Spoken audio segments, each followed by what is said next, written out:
दोस्तों नमस्कार। आज का टॉपिक है एसएससी जीडी 2022 और आज के क्लास में मैथ से संबंधित एसएससी जीडी में पिछले सालों के जितने भी क्वेश्चन आए हैं उसको आज हम लोग सॉल्व करेंगे। और आज ये मेरा पहला क्लास है एसएससी जीडी को लेकर और आज से डेली प्रतिदिन मैं 15 से 20 सवाल आपके लिए लाऊंगा और हम दोनों साथ मिलकर उसको सॉल्व करेंगे। ताकि आपको पता चल सके कि एसएससी जीडी का नेचर कैसा है, ये किस तरह का एग्जाम पूछता है। ठीक, तो स्टार्ट करते हैं कि एक वस्तु का अंकित मूल्य 850 रुपए है। यदि एक दुकानदार ने वस्तु पर 30% की छूट देने के बाद इसे 15% की हानि पर बेचा तो वस्तु का क्रय मूल्य ज्ञात कीजिए। ध्यान दीजिएगा कि उसका अंकित मूल्य 850 रुपए है। ठीक, इस पर वो छूट देता है 30%। 30% वो छूट देता है, मतलब 100 में से 30 गया 70 ये हमारा ऊपर गया। और उसके बाद छूट देने के बाद उसे 15% की हानि होती है, तो 100 में से 15 गया 85। अब इसको हल करिए, 85 एकम 85 ये 0, 70 दहा में कितना 700। ये जो 700 रुपया है यही हमारा क्रय मूल्य है, यही हमारा क्रय मूल्य है। ये हमारा एक शॉर्टकट तरीका है, ये हमारा शॉर्टकट तरीका है। जब भी इस तरह का सवाल पूछे अंकित मूल्य और डिस्काउंट इतना है तो अंकित मूल्य गुणे और जो डिस्काउंट है उसमें हमेशा 100 से हम माइनस करेंगे। और मान लीजिए कि यहां 15% हानि ना होकर 15% लाभ होता तो 100 प्लस 15 मतलब यहां पर 115 हो जाता। तो जो हल करने के बाद जो आता वो हमारा क्रय मूल्य आता, इसको हम बेसिक से करते हैं। चलिए, मान लीजिए 850 रुपये है, उसको 30% डिस्काउंट पे बेचा, मतलब 70% पे बेचा, 70% पे वो बेचा। 2 जीरो से 2 जीरो कट गया, 7 पचे 35 के 5 हाथ में लग गया 3 और 7 8 56 3 59। तो 595 रुपया में जब वो बेचता है तो उसे 15% का नुकसान होता है। 15% का नुकसान मतलब 85%। ये जो है 85% के बराबर है। तो चूंकि 85% बराबर 595 रुपया, तो 1% बराबर 595 बटा 85, तो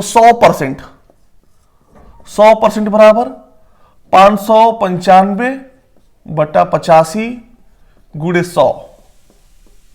5 से काटिए 17, ये 20 हो गया, 17 ये 51, 8 17 पचे 85, तो 35 दूनी कितना होता है 70 और एक जीरो उतर गया। ठीक, हमारा ये बेसिक तरीके से ये निकल गया। एक बात मैं आपसे कहना चाहूंगा, इतना हम ना करके मान लीजिए 585 रुपये दिया हुआ है। 100% का मतलब क्या होता है? 100% का मतलब ये क्रय मूल्य होता है। ये हमारा क्रय मूल्य होता है। 100% मतलब यही हमारा क्रय मूल्य है। अगर इसमें 595 यहां पे लिखा हुआ है तो सिंपली 595 जो लिखा हुआ है ये 85% है, तो 100% बराबर मतलब क्रय मूल्य। ठीक, जब इसको हम लोग हल करते हैं तो हमारा 700 आ जाता है। मतलब हमें बार बार ये लिखने की जरूरत नहीं है 85% बराबर 11% बराबर, सिंपली हम इसको ऐसे भी लिख सकते हैं। हम लोग आगे बढ़ते हैं।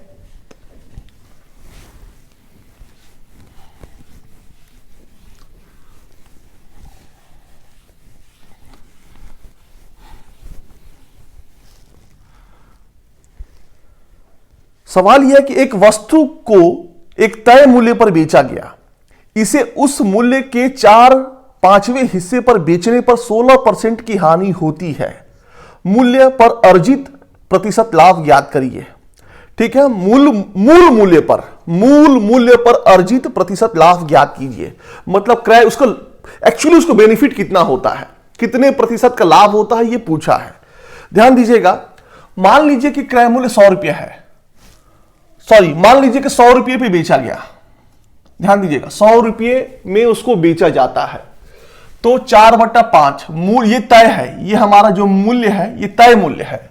इसके 4/5 हिस्से पे बेचा जब जाएगा तो 5 20 20 चौको 80, जब वो 80 रुपए में बेचता है तो उससे 16% का नुकसान होता है, उससे 16% का नुकसान होता है। मतलब ये 80 जो है 100 में से 16 गया 84, ये 84% के बराबर है, ये 84% के बराबर है।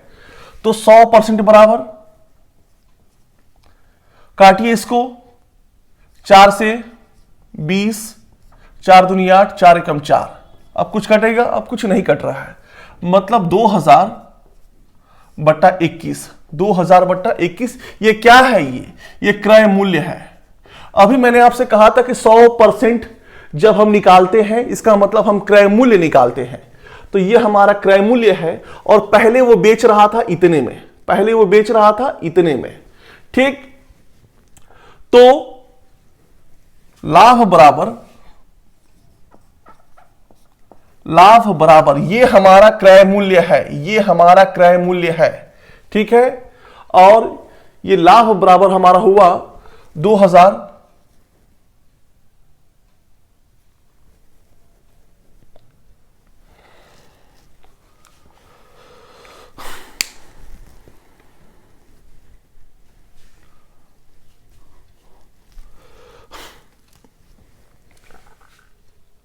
लाभ बराबर हमारा हुआ 2000। तो ये 2000, लाभ बराबर क्या होता है? विक्रय मूल्य माइनस क्रय मूल्य। तो ये हमारा विक्रय मूल्य है।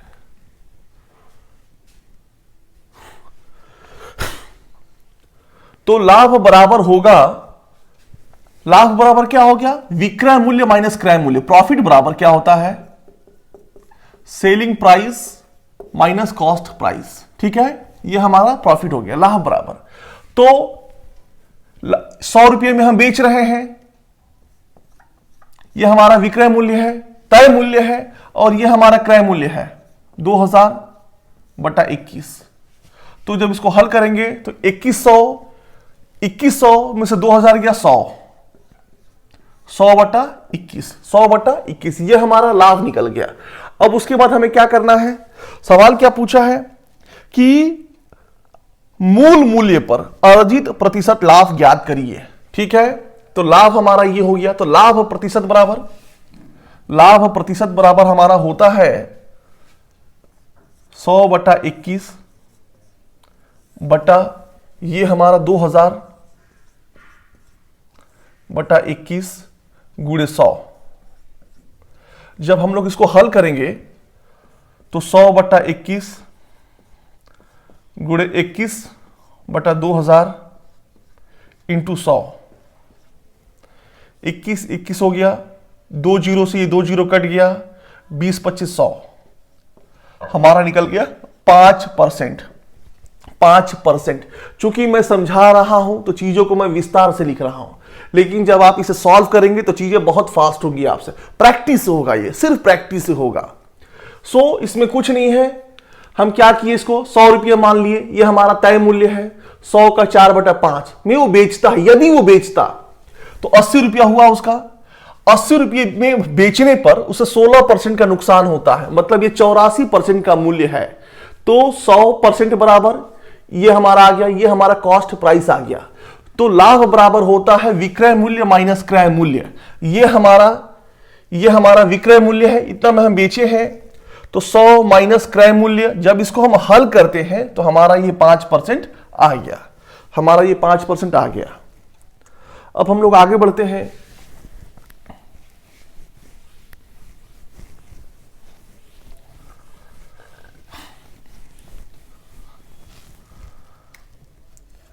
सवाल यह है कि एक मशीन का प्रति वर्ष 10% मूल्य ह्रास होता है।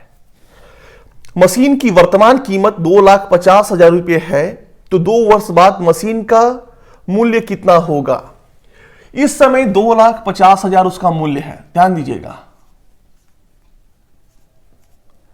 और प्रति वर्ष 10% उसका भाव गिरता जाता है। मूल्य ह्रास मतलब मूल्य में उसकी कमी होती जाती है 10%।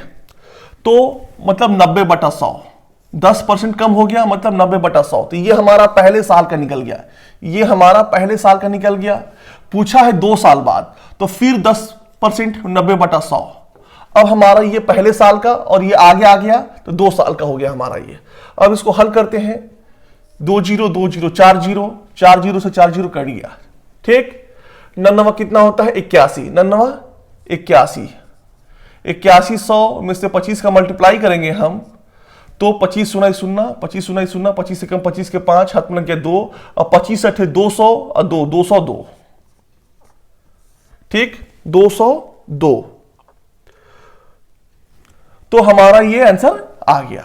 2.5 लाख रुपए दाम है, प्रति वर्ष वो 10% उसका भाव गिर जा रहा है, तो इसको हल करेंगे तो हमारा इतना आंसर ये आ गया।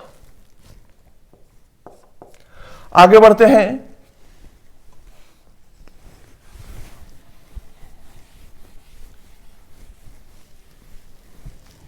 एक आयताकार खेत की लंबाई और चौड़ाई का अनुपात 4:3 है।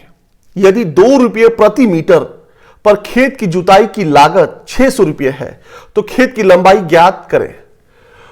खेत जोतने में खर्च आया हमारा 600 रुपये का, ध्यान दीजिएगा, और 2 रुपये पर मीटर, 2 रुपये पर मीटर स्क्वायर के हिसाब से इसको जोता गया है, उसकी लागत है। तो टोटल क्षेत्रफल, तो क्षेत्रफल इसका निकल गया, क्षेत्रफल बराबर 600/2, मतलब ये 300 मीटर स्क्वायर है, ये 300 मीटर स्क्वायर हमारा है, ये क्षेत्रफल है ये। तो सवाल ये पूछा है कि खेत की लंबाई ज्ञात करिए, खेत की लंबाई ज्ञात करिए। अब ध्यान दीजिएगा, क्षेत्रफल बराबर होता है लंबाई गुणे चौड़ाई, क्षेत्रफल बराबर होता है लंबाई गुणे चौड़ाई हमारा होता है ये। तो यहां पर 5x नहीं 4x मान लेते हैं और 3x इसको हम मान लिए, 4/3 के अनुपात में है ये, 4/3 के अनुपात में है। तो एरिया बराबर 4x गुणे 3x, और एरिया कितना हुआ है 300 मीटर, कितना है ये 300 मीटर।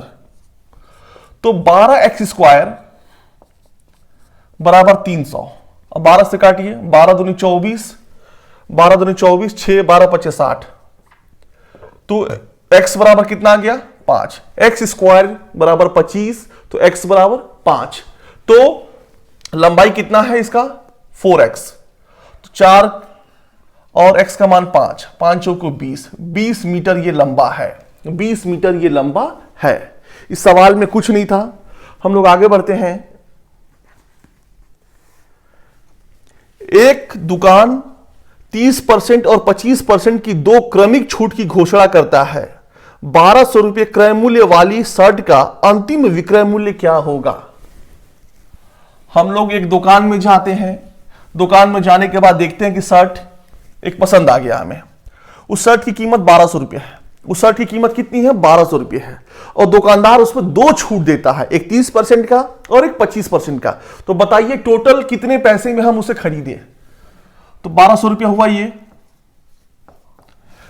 30% छूट मतलब 70%, 70/100, और फिर हमें एक छूट मिलता है 25% का मतलब 75%। 2 जीरो से 2 जीरो कट गया, 25 3 75, 25 चौको 100, 4 से काटिए, 4 3 12, ठीक, 3 सते 21, 21 सते 63, या 3 के 9, 9 सते 63, 630, कितना हुआ 630 रुपया हम पे करते हैं उसको फाइनली। ठीक, हम लोग आगे बढ़ते हैं। इस सवाल में कुछ नहीं था,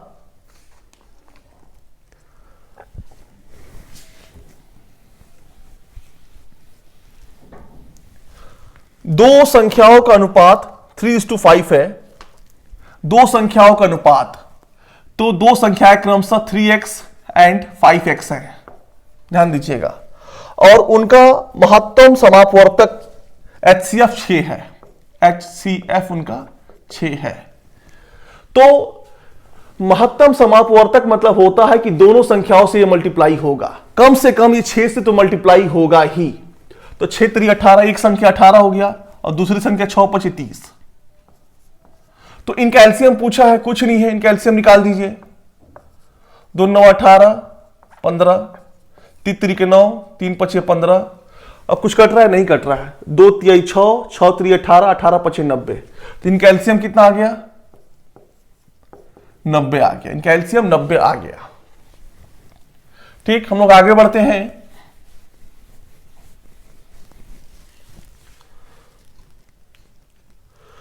सवाल यह है कि सेल्वाराज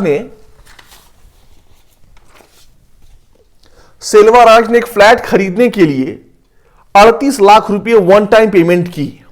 38 लाख रुपए उसने वन टाइम पेमेंट की और फ्लैट की चाबी मिलने से पहले उसे पूर्ण भुगतान करने के लिए 5% अधिक भुगतान करना था। भुगतान की जाने वाली अतिरिक्त राशि क्या थी?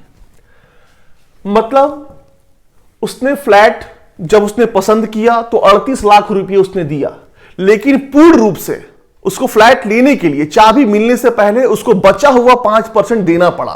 बचा हुआ 5% देना पड़ा। तो बताइए उसने कितना एक्स्ट्रा दिया?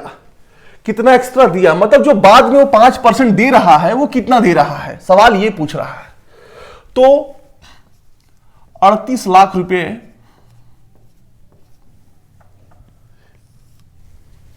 तो 38 लाख रुपए कितने के बराबर है? ये 95% के बराबर है। ध्यान दीजिएगा, क्यों?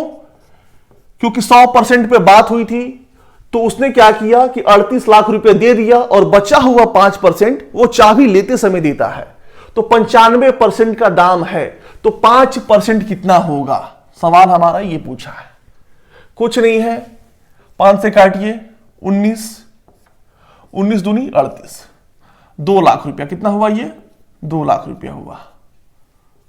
2 लाख रुपये हुआ, मैंने 95% वो वन टाइम पेमेंट करता है और फिर 5% वो चाबी लेते समय पे करता है। तो 5% बराबर हमारा 2 लाख निकल गया। 95 बराबर ये, तो 5 बराबर हमारा ये निकल गया। इस सवाल में कुछ नहीं था। आगे बढ़ते हैं हम लोग। एक व्यक्ति 12 घंटा में एक यात्रा पूरी करता है। वह इस यात्रा का पहला आधा भाग 21 किलोमीटर प्रति घंटे की चाल से तय करता है और दूसरा भाग 24 किलोमीटर प्रति घंटे की चाल से तय करता है। यात्रा की कुल दूरी ज्ञात कीजिए। कुल दूरी ज्ञात कीजिए। आपने ध्यान दिया होगा औसत चाल बराबर होता है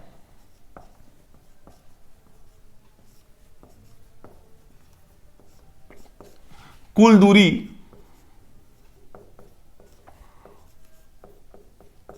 बटा कुल समय।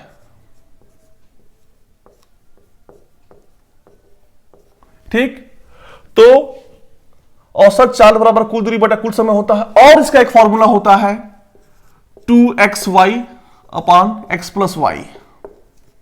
मतलब जब ये फॉर्मूला हमें लागू करना हो तो आधा दूरी इस चाल से, आधा दूरी इस चाल से, या गया इस चाल से, आया इस चाल से, दूरी सेम है, दूरी सेम है। आधा आधा मतलब दोनों की दूरी सेम है, या पूरा गया पूरा आया, दूरी सेम है, तो हमारा ये फॉर्मूला लागू हो जाएगा। हमारा ये लागू हो जाएगा। तो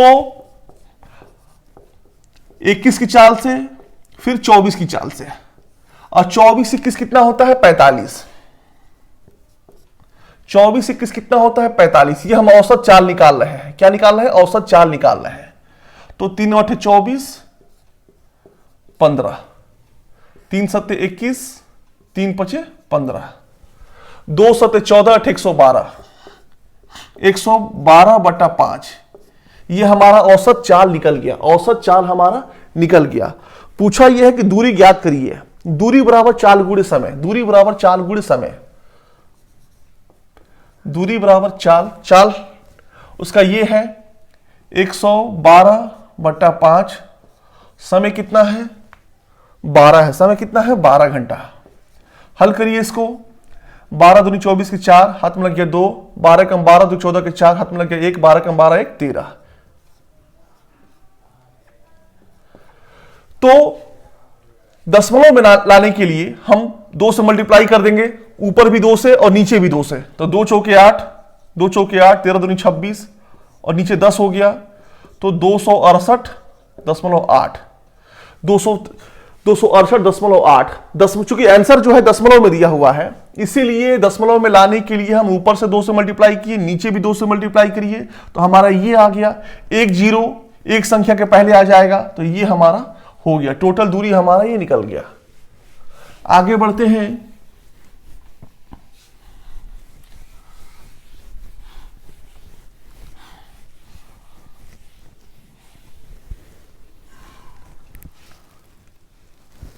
सवाल यह है कि यदि y का x% 100 है और z का y% 400 है तो x और z के बीच का अनुपात ज्ञात कीजिए। y का x% मतलब y का x बटा 100 बराबर 100, तो यहां पे xy कितना हो गया, ठीक 10,000 हो गया ये। और फिर पूछा है कि z का y%, z का y% मतलब y बटा 100 बराबर 400। अब yz बराबर ये हमारा आ गया।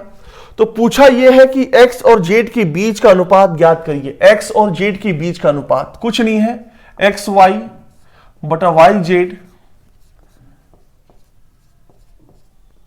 और इसका मान आया था 40,000।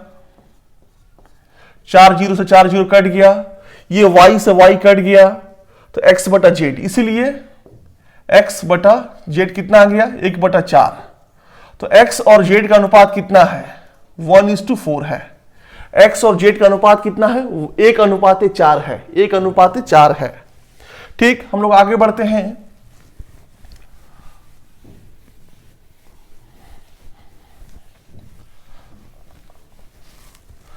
सवाल यह है कि एक निर्माता एक थोक व्यापारी को एक वस्तु बेचता है और 10% लाभ कमाता है। थोक व्यापारी उसी वस्तु को खुदरा विक्रेता को 12% के लाभ पर बेचता है और खुदरा विक्रेता उस वस्तु को ग्राहक को 15% के लाभ पर बेचता है। यदि ग्राहक ने वस्तु के लिए 21,252 रुपये का भुगतान किया है तो निर्माता के लिए वस्तु का क्रय मूल्य क्या था। कुछ नहीं है, माना x था, निर्माता का x था, ये उसका क्रय मूल्य है, निर्माता का x। ठीक, तो 10% लाभ पर वो बेचता है थोक व्यापारी को, मतलब 110/100। ठीक, अब ये जो है ये थोक व्यापारी का निकल गया। अब थोक व्यापारी जो है ये खुदरा विक्रेता को 12% लाभ पर बेचता है, मतलब 100 + 12 112, 112/100। और उसके बाद जो खुदरा विक्रेता है ये ग्राहक को 15% के लाभ पर बेचता है, 100 + 15 115/100। तो टोटल जो पेमेंट ग्राहक पे करता है 21,252, 21,252। अब इसको हल करते हैं, 5 से काटिए इसको, 23 + 5 115 होता है, ये 20 हो गया। 4 से काटिए 28 हो गया, ये 25 हो गया। 1 0 से 1 0 कट गया। अब क्या कट रहा है, कुछ हाँ कट रहा है। 4 × 7 = 28, 4 × 5 = 20, 4 × 5 = 20। अब 11 × 7 × 23 है, 11 × 7 × 23 है, और यहां पे 10 × 25 × 5 है। तो 11 से काटते हैं, 11 से हम काटते हैं, 11 × 11 10 हो गया, 102 हो गया, 11 × 9 = 99, तो 3 बचा, 11 × 3 = 33, 11 × 2 = 22 हमारा हो गया। अब हम 7 से काटते हैं, 7 × 2 = 14, 5 हो गया, 3 × 53 7 × 7 = 49, 4 × 7 = 42। अब बचा क्या, 23, 23 से काटते हैं, 23 से कम 23, 4 × 23 = 46। तो x बराबर 10 × 25 × 5 × 12, 12 × 25 = 60, और 60 दहा में 600, 600 × 25 कितना हो गया, 25 × 6 = 150, मतलब 600 × 25, 25 × 6 = 150, और 2 0 उतर जाएगा, मतलब 15,000 रुपया जो है ये निर्माता का लागत मूल्य है, उसका क्रय मूल्य है। बाकी सवाल में कुछ नहीं था।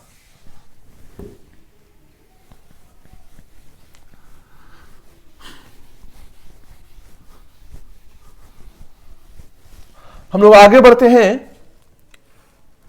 कि दो धनात्मक संख्याओं का अनुपात 5:8 है।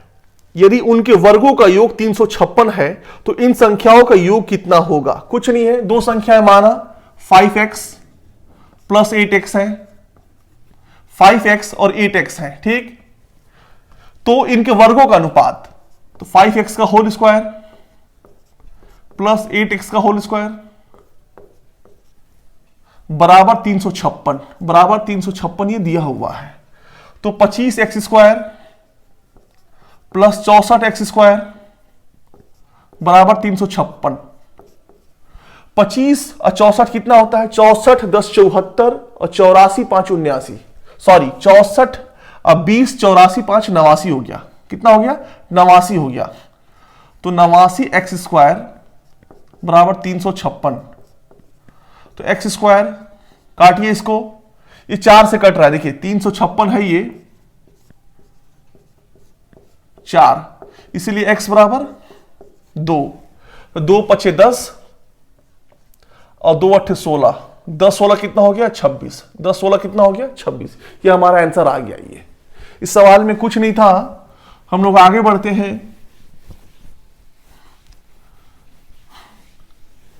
आप प्लीज हम पे भरोसा बनाए रखिए, एसएससी जीडी में जितने भी क्वेश्चन आए हैं आपके एग्जाम आने तक हम पूरा सॉल्व करवाएंगे उसको, पूरा का पूरा, ताकि आप 40 में 40 पाए। मैथ की गारंटी मेरी है, 40 में 40 आप पाए वहां पे। सो स्टार्ट करते हैं कि 24 किलोमीटर की दूरी तय करते समय, ध्यान दीजिएगा यहां पर कॉमा है, जब भी कॉमा है थोड़ा सा समझते उस चीज को। 24 किलोमीटर की दूरी तय करते समय एक आदमी ने देखा कि 1 घंटा 20 मिनट चलने के बाद उसके द्वारा तय की गई दूरी शेष दूरी की 7/11 थी। उसकी चाल क्या थी? जब भी हम मैथ को सॉल्व करते हैं तो जो दिया हुआ पहले उसको लिख लीजिए आप। टोटल दूरी 24 उसको चलना है। 24 क्या है? ये टोटल दूरी है, ये टोटल दूरी है ये, ठीक। वो चला कितना? 1 घंटा 20 मिनट। इसको घंटा में कन्वर्ट कर लीजिए। 1 मिनट को घंटा में कन्वर्ट करने के लिए 60 से हम भाग देंगे। 1 सही 20/60, 20 एकम 20, 20 3 60, 3 एकम 3 1 4/3, ठीक है। 4/3 ये घंटा हो गया हमारा। ये क्या हो गया? घंटा हो गया। अब दूरी बराबर क्या होगा? दूरी बराबर होगा, दूरी बराबर चाल गुणे समय, चाल गुणे समय। तो यहां पर क्या होगा कि 4/3 घंटा वो चला, 4/3 घंटा वो चला है, लेकिन हमें चाल नहीं पता है, तो हम चाल यहां पे x मान लेते हैं। चाल यहां पे x मान लेते हैं। माना चाल x किलोमीटर